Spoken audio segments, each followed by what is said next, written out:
Pearson Gallery in the National Firearms Museum here at NRA headquarters. I grabbed Phil Schreier, sat him down. He grabbed a few guns, and we're doing some Curator's Corner. But the museum's open. It's summer day. It's busy here, so we don't want to shut the whole gallery down. So if you hear anybody around or someone runs through the camera shot, don't worry. We're doing some TV here. They for mean sportsmen. well. Yeah, they mean well, and they're having a good time. We want them to enjoy the treasures here. But for a few minutes here, for you folks on Sportsman Channel, we're going to enjoy a treasure here with Phil Schreier. What do you got for us this week, Phil? Or maybe two treasures. I have two treasures, John. They're actually a brace of Colt Detective Specials. And I know we may have talked about these during our film noir series a while back. How could you not? Yeah, they're the archetypical, pistol for the gangster film noir detective. That's right. Hard-boiled detective fiction, as they call it. One of my favorite guns right now to collect. And there's so many neat variants of these little 2-inch snub-nose Colt 38s out there. The Detective Special began life as a variant of the Police Positive, a 38 caliber Colt revolver, in 1926, 1927. You know, these had a pretty decent run. They ran until about 1986 or so.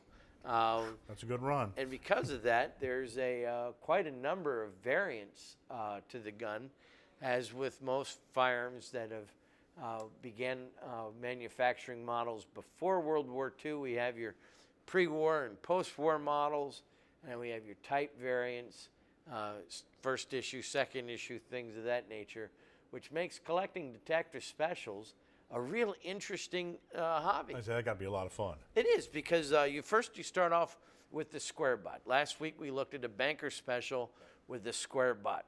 That lasted from 26, 27 until 1933, 34. And then they went to what we now recognize as the round butt, which is what we see here. The early guns, the pre-World War II guns, are going to have what we call a half moon or crescent sight. That's a sight similar to the type that you see on the new services, the 1917 military gun. Very standard Colt sight for the time period. You get your rounded butt, nice little handy 2-inch, all solid steel construction of that.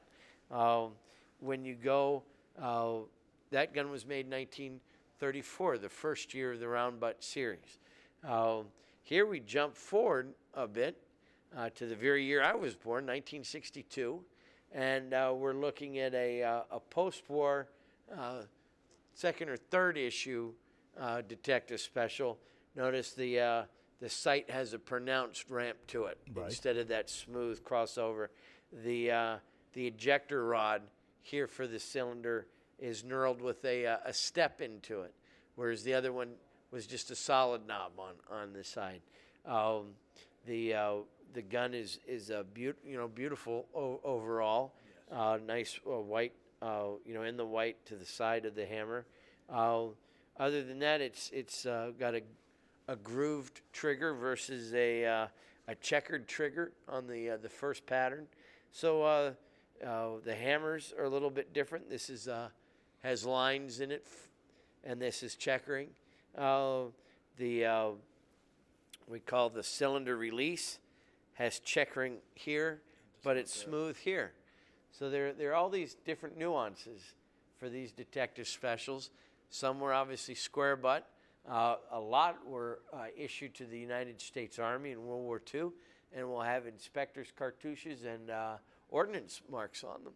Wow. So it's quite a little collecting field unto itself. Field day for the collector. And the great thing about that is for firearms enthusiasts like you and I and folks watching, it's so great. Just the simple design of that, the elegance, and just the whole thing. When you see that, you know what you're looking at. You know, it's just great, because you said in the films and looking in the films, they appreciate the look of that, and that's why that became so synonymous with that whole that whole film noir era. So it's a beautiful gun. Thank you. Well, thank you. They're both beautiful guns. Thanks for sharing both of them with us, Phil. And how can folks come and see those and more examples like that here at the National Firearms Museum? Well, John, you can see almost a full line of products manufactured by Colt Patent Firearms Manufacturing of Hartford, Connecticut.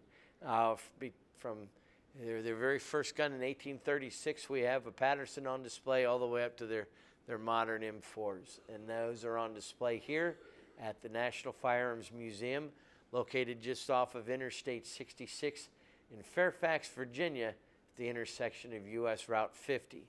We're open 7 days a week. There's free admission, plenty of parking. If you can't visit us off the interstate, visit us on the internet. We're there 24 hours a day at nramuseum.com. And there you'll see wonderful images of these firearms. It's great to see them in person. It's the best way to see them, in my opinion. But if you can't, get on the internet. Check out that website. It's wonderful. Thank you. Phil, thanks for another great installment here of the Curator's Corner.